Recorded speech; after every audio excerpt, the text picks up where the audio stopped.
ನಮಸ್ಕಾರ. ನಿಜ ಕನ್ನಡ ನ್ಯೂಸ್ನ ಈ ಸ್ಪೆಷಲ್ ರಿಪೋರ್ಟ್ಗೆ ನಿಮಗೆ ಸ್ವಾಗತ. ಇವತ್ತು ನಾವು ದೆಹಲಿಯ ಬೀದಿಗಳಲ್ಲಿ ನಡೀತಿರೋ ಒಂದು ವಿಚಿತ್ರ, ಅಷ್ಟೇ ಕರುಣಾಜನಕವಾದ ಘಟನೆಯನ್ನ ಡಿಕೋಡ್ ಮಾಡ್ತೀವಿ.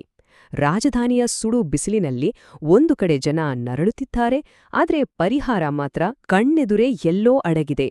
ಈ ಪ್ರಾಣಾಪಾಯದ ರಹಸ್ಯವೇನು ಅನ್ನೋದನ್ನ ಈ ಎಕ್ಸ್ಪ್ಲೇನರ್ ಮೂಲಕ ಅರ್ಥ ಮಾಡಿಕೊಳ್ಳೋಣ ಬನ್ನಿ.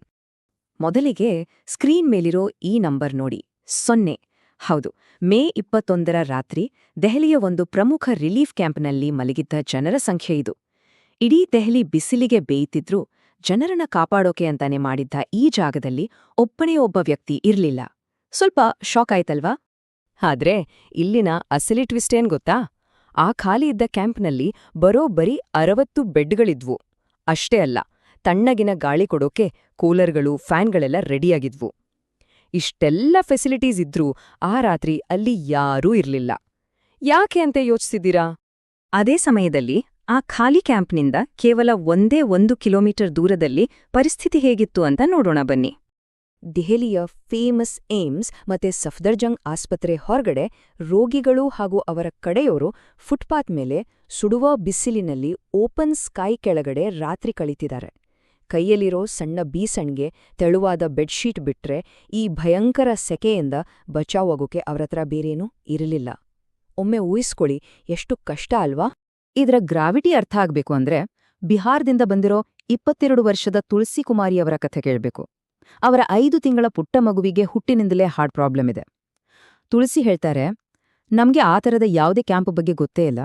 ಇಲ್ಲಿರೋ ಅಂಗಡಿಯವರು ನಮ್ಮನ್ನ ಸುಮ್ನೆ ಓಡಿಸ್ತಾನೆ ಇರ್ತಾರೆ, ಇದ್ರ ಜೊತೆಗೆ ಈ ಸೆಕೆಗೆ ಮಗುವಿನ ಹುಷಾರು ಬೇರೆ ತಪ್ತಿದೆ ಅಂತ. ಕೇಳೋಕೆ ಸಂಕಟ ಆಗುತ್ತೆ. ಇನ್ನೊಂದು ಉದಾಹರಣೆ ಅಂದ್ರೆ ಉತ್ತರಾಖಂಡದ 45 ವರ್ಷದ ಥನ್ನು. ಆಸ್ಪತ್ರೆಯಲ್ಲಿ ಡಾಕ್ಟರ್ ಅಪಾಯಿಂಟ್ಮೆಂಟ್ ಸಿಗಲಿ ಅಂತ ಅವರು ಬೆಳಗಿನ ಜಾವವೇ ಕ್ಯೂ ನಿಲ್ಬೇಕು. ಅದಕ್ಕಾಗಿ ಇಡೀ ರಾತ್ರಿ ಆಸ್ಪತ್ರೆ ಹೊರಗಡೆಯೇ ಕಾಯ್ತಾರೆ. ಈ ಬಿಸ್ಲು ಈಗ ಒಂದು ಗಂಭೀರ ಸಮಸ್ಯೆ ಆಗ್ತಿದೆ ಅನ್ನೋ ಅವರ ಮಾತು ಅಲ್ಲಿನ ಜನರ ಅಸಹಾಯಕತೆಯನ್ನ ಎತ್ತಿ ತೋರಿಸುತ್ತೆ. ಸರಿ, ಹಾಗಾದ್ರೆ ಈ ಜನರನ್ನ ರಕ್ಷಿಸೋಕೆ ಸರ್ಕಾರದ ಬಳಿ ವ್ಯವಸ್ಥೆಗಳೇ ಇಲ್ವಾ? ಖಂಡಿತ ಇದೆ. ಅದು ಹೇಗಿದೆ ಅಂತ ನೋಡೋಣ.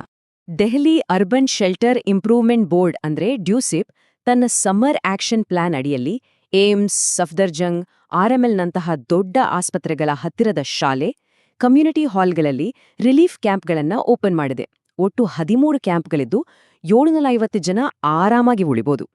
ಅಂದ್ರೆ ಸರ್ಕಾರಿ ಲೆವೆಲ್ನಲ್ಲಿ ಭರ್ಜರಿ ಪ್ಲಾನ್ ಅಂತೂ ಆಗಿದೆ. ಆದ್ರೆ ಇಲ್ಲಿನ ದೊಡ್ಡ ವಿಪರ್ಯಾಸ ಏನ್ ಗೊತ್ತಾ? ಆಸ್ಪತ್ರೆಯ ಗೇಟಿನಿಂದ ಬರೀ 1000 ಮೀಟರ್ ಅಂದ್ರೆ ಜಸ್ಟ್ 1 ಕಿಲೋಮೀಟರ್ ದೂರದಲ್ಲಿ ಗ್ರೀನ್ ಪಾರ್ಕ್ ಕಮ್ಯುನಿಟಿ ಹಾಲ್ ಇದೆ. ಅಲ್ಲಿ ಬೆಡ್ಡು, ಕೂಲರು, ಫ್ಯಾನ್ ಎಲ್ಲವೂ ಇದೆ.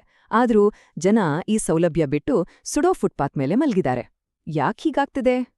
ಈ ದೊಡ್ಡ ಮಿಸ್ಟ್ರಿಗೆ ಅಸಲಿ ಕಾರಣ ಏನು ಅಂತ ಹುಡುಕ್ತಾ ಹೋದ್ರೆ ನಮಗೆ ಮೇಜರಾಗಿ ಕಾಣಿಸೋದು ಈ ಇನ್ಫಾರ್ಮೇಷನ್ ಗ್ಯಾಪ್. ಒಂದ್ಸಲ ಈ ಕಾಂಟ್ರಾಸ್ಟ್ ನೋಡಿ. ಒಂದ್ ಕಡೆ ಅಸಹಾಯ ರೋಗಿಗಳನ್ನ ಮೆಡಿಕಲ್ ಶಾಪ್ನವರು ಅಲ್ಲಿಂದ ಓಡಿಸ್ತಿದ್ದಾರೆ. ಇನ್ನೊಂದ್ ಕಡೆ ಹತ್ರದಲ್ಲೇ ಇರೋ ತಂಪಾದ ಕ್ಯಾಂಪ್ನಲ್ಲಿ ಕೇರ್ಟೇಕರ್ಗಳು ಒಂಟಿಯಾಗಿ ಕೂತಿದ್ದಾರೆ. ಸಿಂಪಲ್ ಆಗಿ ಹೇಳ್ಬೇಕಂದ್ರೆ ಈ ತರದ ಸೌಲಭ್ಯ ಇದೆ ಅನ್ನೋ ವಿಚಾರನೆ ಅಲ್ಲಿ ಒದ್ದಾಡ್ತಿರೋ ಜನರಿಗೆ ಗೊತ್ತೇ ಇಲ್ಲ. ಇದೇ ಇಲ್ಲಿನ ಮೊದಲನೇ ತಡೆಗೋಡೆ. ಆದರೆ ಕೇವಲ ಮಾಹಿತಿ ಇಲ್ಲದಿರೋದು ಮಾತ್ರ ಸಮಸ್ಯೆ ಅಲ್ಲ, ಇನ್ನೊಂದು ದೊಡ್ಡ ಬ್ಯಾರಿಯರ್ ಇದೆ, ಅದೇ ದುಡ್ಡು. ಈಗ ಕ್ಯಾಂಪ್ನಲ್ಲಿರೋ ಬೀರೇಂದರ್ ಯಾದವ್ ಅವರ ಮಾತನ್ನೇ ಕೇಳಿ. ಕ್ಯಾಂಪ್ ಸ್ವಲ್ಪ ದೂರದಲ್ಲಿದೆ, ಆಟೋದಲ್ಲಿ ಹೋಗಿ ಬರಲು 70-80 ರೂಪಾಯಿ ಖರ್ಚಾಗತ್ತೆ. ಅದಕ್ಕೆ ನಾವು ಬಿಸಿಲಲ್ಲೇ ನಡ್ಕೊಂಡು ಓಡಾಡ್ತೀವಿ ಅಂತಾರೆ. ಊಟಕ್ಕೆ ಪರದಾಡೋ ಬಡ ರೋಗಿಗಳಿಗೆ ದಿನಾ 80 ರೂಪಾಯಿ ಆಟೋಗೆ ಕೊಡೋದು ಅಸಾಧ್ಯದ ಮಾತು. ಇದು ಬಹಳ ಪ್ರಾಕ್ಟಿಕಲ್ ಪ್ರಾಬ್ಲಮ್. ಇದು ನಮಗೆ ಕ್ಲಿಯರ್ ಆಗಿ ಏನನ್ನ ತೋರಿಸುತ್ತೆ ಅಂದ್ರೆ ಬಡ ರೋಗಿಗಳು ಹೇಗೆ ಒಂದು ಡಬಲ್ ಟ್ರ್ಯಾಪ್ನಲ್ಲಿ ಸಿಲ್ಕಿದ್ದಾರೆ ಅಂತ. ಒಂದ್ ಕಡೆ ಕ್ಯಾಂಪ್ ಎಲ್ಲಿದೆ ಅಂತಾನೆ ಗೊತ್ತಿಲ್ಲ, ಇನ್ನೊಂದ್ ಕಡೆ ಗೊತ್ತಿದ್ರೂ ಅಲ್ಲಿಗೆ ಹೋಗಕ್ಕೆ ಆಟೋ ಚಾರ್ಜ್ ಕೊಡಕ್ಕಾಗ್ತಿಲ್ಲ. ಈ ಎರಡೂ ಕಾರಣಗಳಿಂದಾಗಿ ಕೂಲರ್ಗಳಿರೋ ಕ್ಯಾಂಪ್ಗಳು ಖಾಲಿ ಉಳಿದಿವೆ, ಜನ ಬೀದಿಯಲ್ಲಿ ಬೇಯ್ತಿದ್ದಾರೆ. ಸರಿ ತಪ್ಪು ಎಲ್ಲಾಗ್ತಿದೆ ಅಂತ ಗೊತ್ತಾಯ್ತು. ಆದ್ರೆ ಇದನ್ನ ಸರಿಪಡಿಸೋಕೇನಾದ್ರೂ ಆಗ್ತಿದ್ಯಾ? ಖಂಡಿತ ಆಗ್ತಿದೆ. ಈಗ ಈ ಗ್ಯಾಪ್ ಅನ್ನ ಮುಚ್ಚೋಕೆ ಡಿಪಾರ್ಟ್ಮೆಂಟ್ ಅವರು ಹೆಚ್ಚೆತ್ಕೊಂಡಿದ್ದಾರೆ. ಕೇರ್ಟೇಕರ್ಗಳು ಮತ್ತೆ NGO ಸದಸ್ಯರು ಆಸ್ಪತ್ರೆಗಳ ಬಳಿ ಖುದ್ದಾಗಿ ಹೋಗಿ ಜಾಗೃತಿ ಮೂಡಿಸ್ತಿದ್ದಾರೆ.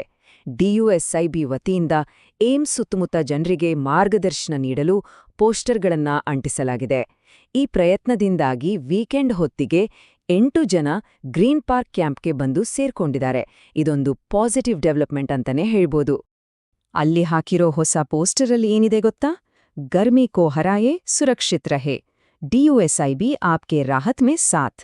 ಅಂದ್ರೆ ಬಿಸಿಲನ್ನು ಸೋಲಿಸಿ ಸುರಕ್ಷಿತವಾಗಿರಿ, ಡಿಯುಎಸ್ಐಬಿ ನಿಮ್ಮ ಜೊತೆಯಿಗಿದೆ ಅಂತ. ಅಟ್ಲೀಸ್ಟ್ ಈಗಾದ್ರೂ ಆಸ್ಪತ್ರೆ ಹೊರಗೆ ಕಾಯ್ತಿರೋ ಜನರಿಗೆ ಈ ಮಾಹಿತಿ ತಲುಪ್ತಿರೋದು ನಿಜಕ್ಕೂ ಸಮಾಧಾನದ ಸಂಗತಿ. ಕೊನೆಯದಾಗಿ ಒಂದು ಮುಖ್ಯವಾದ ಪ್ರಶ್ನೆಯೊಂದಿಗೆ ನಾವು ಇಂದಿನ ಈ ಎಕ್ಸ್ಪ್ಲೇನರ್ ಅನ್ನ ಮುಗಿಸೋಣ. ಯಾರಿಗ ಈ ಸೌಲಭ್ಯಗಳ ಅತ್ಯಂತ ತುರ್ತು ಅಗತ್ಯವಿದೆಯೋ ಅವರಿಗದು ತಲುಪದೇ ಇದ್ರೆ ಕೇವಲ ಬಿಲ್ಡಿಂಗ್ಗಳನ್ನ, ಮೂಲಸೌಕರ್ಯಗಳನ್ನ ನಿರ್ಮಿಸೋದ್ರಿಂದ ಏನಾದ್ರೂ ಪ್ರಯೋಜನ ಇದೆಯಾ? ರಿಲೀಫ್ ಫಂಡ್ಸ್ ಕೇವಲ ಪೇಪರ್ ಮೇಲೆ ಖಾಲಿ ಕ್ಯಾಂಪ್ಗಳಲ್ಲಿದ್ರೆ ಸಾಲ್ದು, ಅದು ಜನರಿಗೆ ರೀಚ್ ಆಗ್ಬೇಕಲ್ವಾ? ನೀವೇ ಯೋಚನೆ ಮಾಡಿ. ಈ ರಿಪೋರ್ಟ್ ನಿಮ್ಗೆ ಇನ್ಫಾರ್ಮೇಟಿವ್ ಆಗಿತ್ತು ಅಂತ ಭಾವಿಸ್ತೀನಿ. ನಿಜ ಕನ್ನಡ ನ್ಯೂಸ್ನ ಇಂಥದ್ದೇ ಮತ್ತೊಂದು ವಿಶ್ಲೇಷಣೆಯೊಂದಿಗೆ ಮತ್ತೆ ಸಿಗೋಣ.